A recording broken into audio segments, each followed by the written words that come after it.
അങ്ങനെ ഹുസൈൻ റളിയല്ലാഹു അൻഹുവും കൂട്ടരും കൂഫ ലക്ഷ്യമാക്കി അങ്ങനെ മക്കയിൽ നിന്ന് പോരുകയാണ്. ഇബ്നു അക്കീലിന്റെ ആ ഒരു സന്ദേശമൊന്നും ഇവർക്ക് ആ സമയത്ത് കിട്ടിയിട്ടില്ല. അതുകൊണ്ട് തന്നെ കൂഫയിൽ അപ്പോഴത്തെ സിറ്റുവേഷൻ ഒന്നും ഇവര് അറിഞ്ഞിട്ടുമില്ല. ഇവര് കൂഫയിലേക്ക് പുറപ്പെട്ടത് അറിഞ്ഞിട്ട് അബ്ദുള്ള ഇബ്നു ഉമർ റളിയല്ലാഹു അൻഹുവിന്റെ മകന് ഇവരെ വഴിയിൽ തടഞ്ഞു നിർത്തിയിട്ട് ഹുസൈൻ റളിയല്ലാഹു അൻഹുവിന്റെ അടുത്ത് പറയുന്നുണ്ട്, യാ ഹുസൈൻ, നീ പോകരുത്, കൂഫയിലേക്ക് നീ ചെല്ലരുത്, അവര് വഞ്ചിക്കും, അവര് നിന്റെ പിതാവിനെ വഞ്ചിച്ച ആളുകളാണ്, അങ്ങോട്ടേക്ക് പോകരുത്, നീ തിരിച്ചു പോകണം എന്ന് പറഞ്ഞിട്ട് അപേക്ഷിക്കുന്നുണ്ട്. ഹുസൈൻ റളിയല്ലാഹു അൻഹു പറഞ്ഞു, എനിക്കത് പോകാതിരിക്കാൻ കഴിയില്ല, ഞാൻ പോകാൻ വേണ്ടി തീരുമാനിച്ചു കഴിഞ്ഞു, ഇനി ഒരു മടക്കയാത്രയില്ല എന്നൊക്കെ പറഞ്ഞിട്ട് ആ പറയുന്നത് എടുക്കുന്നില്ല. ഉമർ റളിയല്ലാഹു അൻഹുവിന്റെ മകൻ അബ്ദുല്ലാഹ് ഇബ്നു ഉമർ പറഞ്ഞു കൊടുക്കുന്നതാണ്. ഒന്നും കേൾക്കാതെ ആയപ്പോൾ അബ്ദുല്ലാഹ് ഇബ്നു ഉമർ ഒരു കാര്യം പറഞ്ഞു കൊടുക്കുന്നുണ്ട്. പറഞ്ഞു, പ്രവാചകന്റെ അവസാന സമയത്ത് ജിബ്രീൽ വന്നിട്ട് പറഞ്ഞു, നിന്റെ ദൗത്യം പൂർത്തിയായിട്ടുണ്ട്, ഇനി ഒന്നുകിൽ നിനക്ക് കുറെ കാലം കൂടി രാജാവായി ഭരിക്കാം, എന്നിട്ട് സ്വർഗം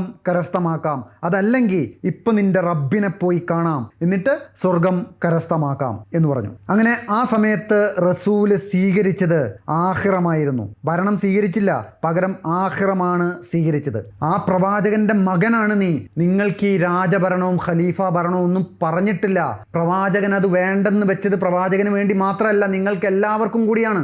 ഈ കുടുംബത്തിന് അത് പറഞ്ഞിട്ടില്ല, നിങ്ങൾക്ക് രാജഭരണം പറഞ്ഞിട്ടില്ല, അതുകൊണ്ട് നീ തിരിച്ചു പോകണം, നീ ഇതിൽ നിന്ന് പിന്മാറണം എന്നും പറഞ്ഞിട്ട് അബ്ദുല്ലാഹ് ഇബ്നു ഉമർ പറഞ്ഞു കൊടുക്കുകയാണ്. ഇതുകൊണ്ട് ഒരു നേട്ടവും നിനക്ക് ഉണ്ടാവാനില്ല, ഈ യാത്രയിൽ നിന്ന് നീ പിന്മാറണം എന്ന് പറയാണ്. പക്ഷേ ഹുസൈൻ റളിയല്ലാഹു അൻഹു അതൊന്നും സ്വീകരിക്കുന്നില്ല, യാത്ര തുടർന്നുകൊണ്ട് പോവാണ്.